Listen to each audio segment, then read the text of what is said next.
name is Eileen Olson. I'm an abstract artist. I'm originally from Brooklyn, New York, and I have a lot of Brooklyn in me, but I moved to Delaware 5 years ago, and here I am showing up in this beautiful museum at the Welcome Gallery. I've been painting since I was a child, and I started learning art at the Brooklyn Museum of Art, and then as I got older, I went to the Corcoran School of Art and took some classes there. But essentially, I am truly a self-taught artist, and I have to be honest, it's a gift that I have. And I've just nurtured it over the years. But here I am, and I wanted to talk to you a little bit about my art. It's called Nature in Abstract, and my paintings are very, very organic, and they all come from my heart and my soul. And I take all the experiences that I see and feel and smell from nature, and they're just all stored up in my brain. I have like a little cache up there, and I pull it out through I meditate before I paint, and I start my paintings with just very, very big strokes and big brushes, and it's all very, very intuitive. Sometimes I get crazy, and I'll use a big long brush on a piece of bamboo, and I'll paint backwards just to loosen up my strokes and get a lot of gestural movement into the painting. But it's abstract, and it's related to nature because I feel so close to nature, and my soul is always seeking the mystery of nature and why. I'm always asking myself, I want to go on an adventure, and I want to know why this is this way and that is that way. But most of all, I want people just to feel the spirit of magic when you look at my paintings. They're very organic with soft shapes, and you can see pieces of nature in here, whether they be wisps of grass or birds flying in the sky, the shore, water. I want them to feel what I feel or have felt when I painted my painting. I wanted to bring that spirit of birds and air and flight. So when you look at my paintings, you may see many birds hidden behind branches or flying in the sky or crawling through the woods. But they're mostly abstract, and you, the viewer, are going to have to determine where they are and what they're doing, and it's an adventure for my viewers to see that. This is my signature piece. This is a piece of work that I wanted as a centerpiece for this welcome gallery here at the Ward Museum. It's called Burst of Sunlight, and it's a huge piece, and it takes up a substantial amount of space in here. I wanted that. I worked on this piece during COVID.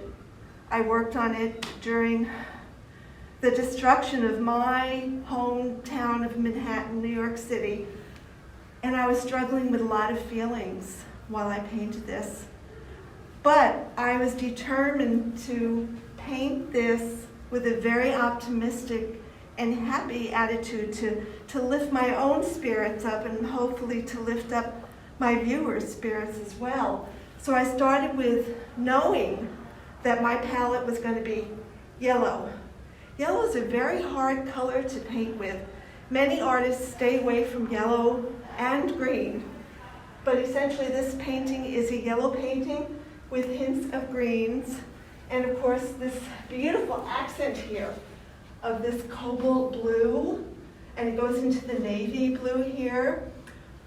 And I wanted the entire painting to be integrated with big strokes. So I used big brushes hooked onto parts of bamboo that I cut from my neighbor's garden. And I just went to town painting.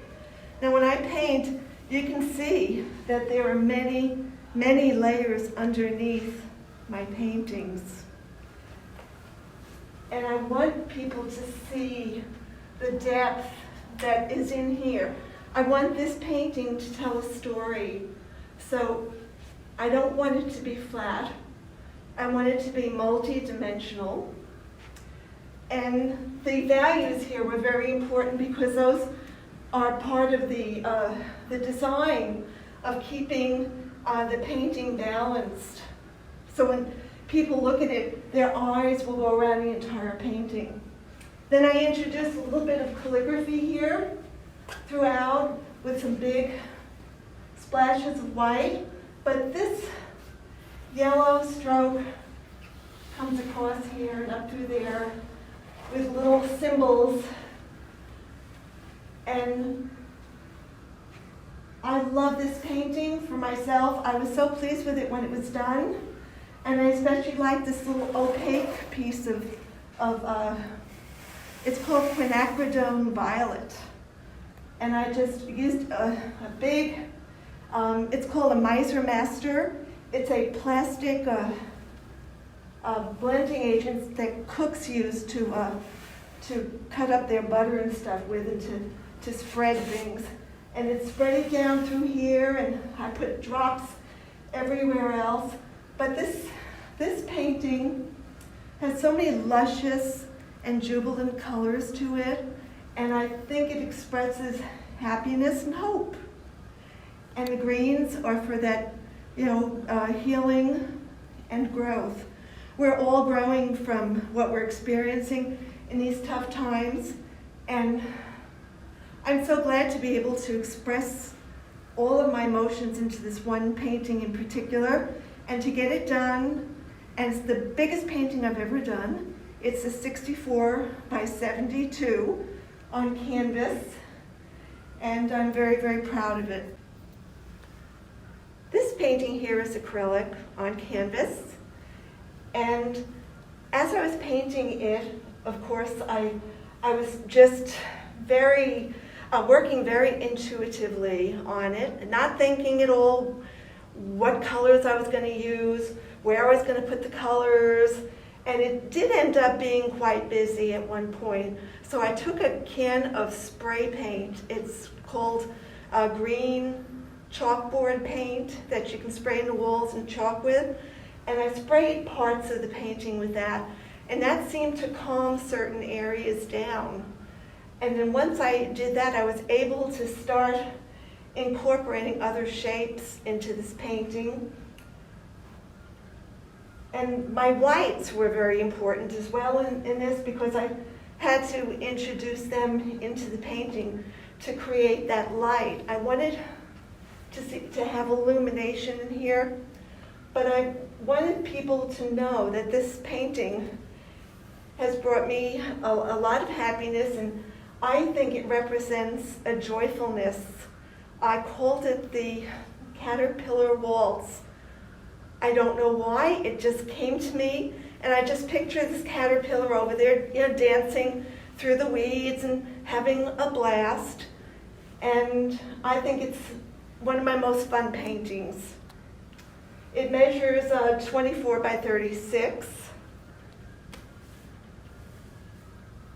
And you can see, after I used the chalkboard paint, I thought for sure I was going to put some chalk up on there and write something silly and stupid, but I didn't. I kept it simple, and I kept repeating the oval shapes in here throughout.